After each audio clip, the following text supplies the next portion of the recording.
जन्माद्यस्य यतोऽन्वयादितरतश्चार्थे स्वविघ्नस्वरान् तेने ब्रह्महृदाय आदिकवये मुह्यन्ति सूरयः तेजो वारिमृदां यथा विनिमयो यत्र त्रिसर्गो मृषा धाम्ना स्वेन सदा निहस्तकुहकं सत्यं परं धीमहि सच्चिदानन्दरूपाय विश्वोत्पत्त्यादिहेतवे तापत्रयविनाशाय श्रीकृष्णाय वयं नुमः। हरि ओम। जय सिया राम, जय श्रीमन नारायण। कैसे हैं आप सभी लोग? आप सभी का हार्दिक स्वागत है। पुनः मैं आचार्य विजय कोठियाल आपके समक्ष उपस्थित हुआ हूँ। एकादशियों की श्रृंखला में इससे पूर्व की वीडियो में हमने श्रवण किया था आमल की एकादशी की व्रत कथा, महात्म्य। अब अगली एकादशी कौन सी है, उसका क्या नाम है, क्या इसकी व्रत कथा है, क्या इसका विधान है, इसके बारे में जानते हैं। तो आइए बने रहें वीडियो में और निरंतर भगवान का चिंतन करते हुए अगले एकादशी कौन सी है। अब है चैत्र मास की एकादशी, जिसका नाम है, जो कृष्ण पक्ष में आती है, जिसका नाम है पाप मोचनी एकादशी।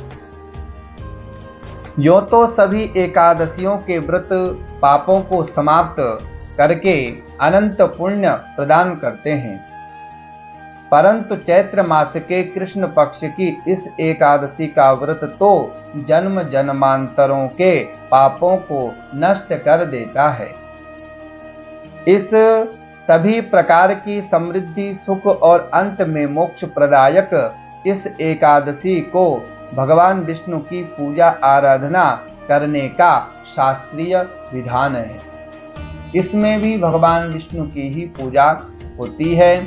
यह जन्म जन्मांतरों के पापों को नष्ट कर देती है, इसीलिए इसका नाम पाप मोचनी एकादशी रखा गया है।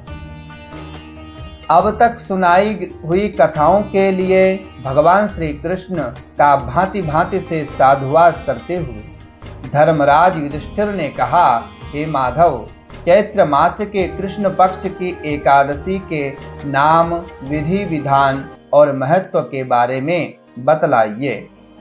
या भी बतलाइए कि इस दिन किस देवता की और किस प्रकार की पूजा की जाती है।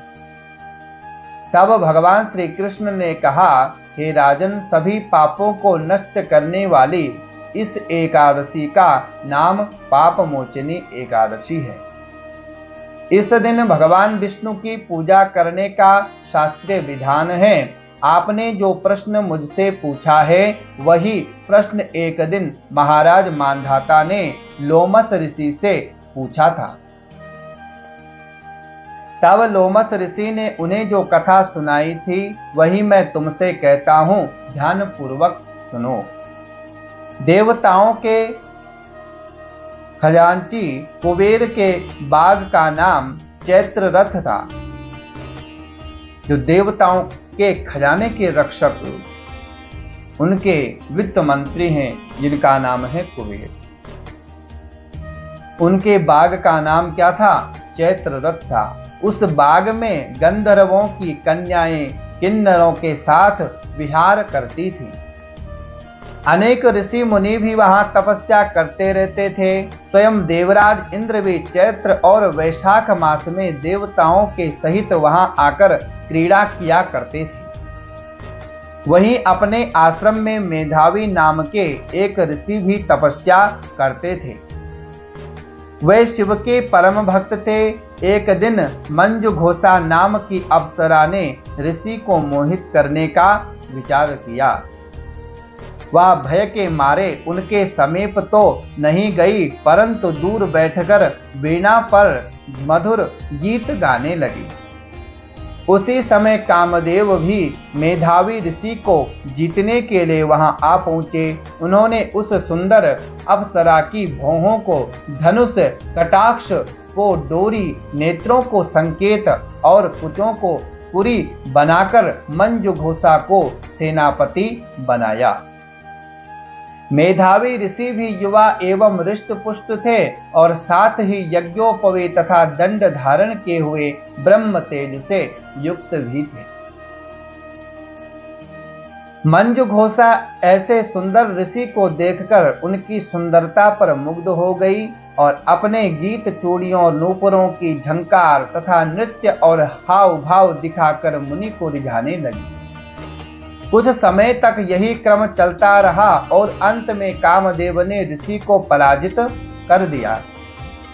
फलस्वरूप ऋषि मंजू घोषा के साथ रमण करने लगे और काम के इतने वशीभूत हुए कि उन्हें दिन तथा रात्रि का भी कुछ विचार नहीं रहा। इस प्रकार बहुत दिन बीतने पर एक दिन मंजू घोषा बोले, हे मुनि, मुझे बहुत समय हो गया है, अब स्वर्ग जाने की आज्ञा दीजिए। तब मुनि बोले, आज इसी संध्या को आई हो, प्रातः काल होने तक चली जाना। मुनि के यह वचन सुनकर अप्सरा कुछ समय तक और रुकी रही। कुछ दिन बाद उसने पुनः मुनि से विदा मांगी तो मुनि कहने लगे कि अभी तो आधी रात भी नहीं हुई है, कुछ समय और ठहरो। अप्सरा ने महाराज से कहा, आपकी रात तो बहुत लंबी है, आप जरा स्मरण कीजिए कि मुझको यहाँ पर आए हुए कितने वर्ष बीत गए हैं। उस अप्सरा की यह बात सुनकर मुनि ने समय का विचार किया तो ज्ञात हुआ कि अप्सरा के साथ रमण करते हुए उनको 57 वर्ष 7 मास और 3 दिन बीत गए थे। यह ज्ञान होते ही वह अप्सरा उनको काल के समान प्रतीत होने लगी। मुनि अत्यंत क्रोधित और उनकी आंखों से ज्वाला उत्पन्न होने लगी। वे बोले, मेरी कठिन परिश्रम से की गई तपस्या को तूने नष्ट कर दिया है। तू महापापिनी और दुराचारिणी है, तुझे धिक्कार है, तूने मेरे साथ घात किया है, इसलिए मैं तुझे श्राप देता हूँ कि तू पिशाचिनी हो जाए। मुनि के श्राप से मंजू घोषा उसी समय पिशाचिनी हो गई। वह भयभीत होकर मुनि से प्रार्थना करने लगी, हे महाराज, इस श्राप का किसी प्रकार से निवारण कीजिए। अप्सरा के दीन वचन सुनकर मुनि बोले, अरे दुष्ट, यद्यपि तूने मेरा बहुत अनिष्ट किया है, परंतु फिर भी मैं तुझे श्राप से मुक्त होने का उपाय बतलाता हूँ। चैत्र मास के कृष्ण पक्ष की एकादशी का नाम पाप मोचनी एकादशी है। वह सब प्रकार के पापों का नाश करने वाली है। उसका व्रत करने से पिशाच योनि से तेरी मुक्ति होगी। ऐसा कहकर मेधावी ऋषि अपने पिता च्यवन ऋषि के आश्रम को चल पड़े।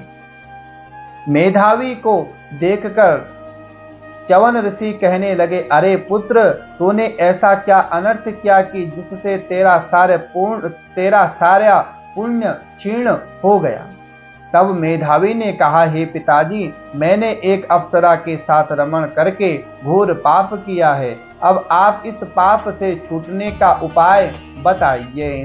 तब च्यवन ऋषि बोले, हे पुत्र, चैत्र मास के कृष्ण पक्ष की पाप मोचनी एकादशी का व्रत करने से सब पाप नष्ट हो जाते हैं, इसलिए तुम उस व्रत को करो। पिता की आज्ञा पाकर मेधावी ऋषि ने विधि पूर्वक इस व्रत को किया, जिससे उनके सब पाप नष्ट हो गए।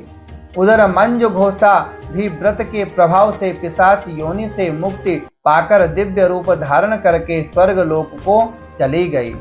लोमस ऋषि बोले, हे राजन, पाप मोचनी एकादशी के व्रत को करने से सब पाप नष्ट हो जाते हैं। इस कथा को सुनने तथा पढ़ने से 1000 गौदान का फल मिलता है और इस व्रत को करने से ब्रह्म हत्या, गर्भपात, सुरापान, गुरु पत्नी से प्रसंग आदि जैसे पाप भी नष्ट हो जाते हैं और अंत में स्वर्ग की प्राप्ति होती है।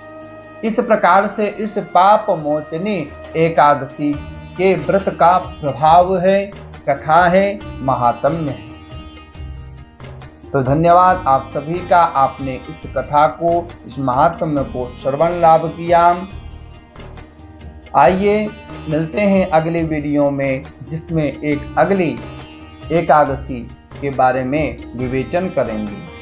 तब तक के लिए हरिओम, जय सिया राम, जय श्रीमन नारायण। आप सभी का, हम सभी का कल्याण हो।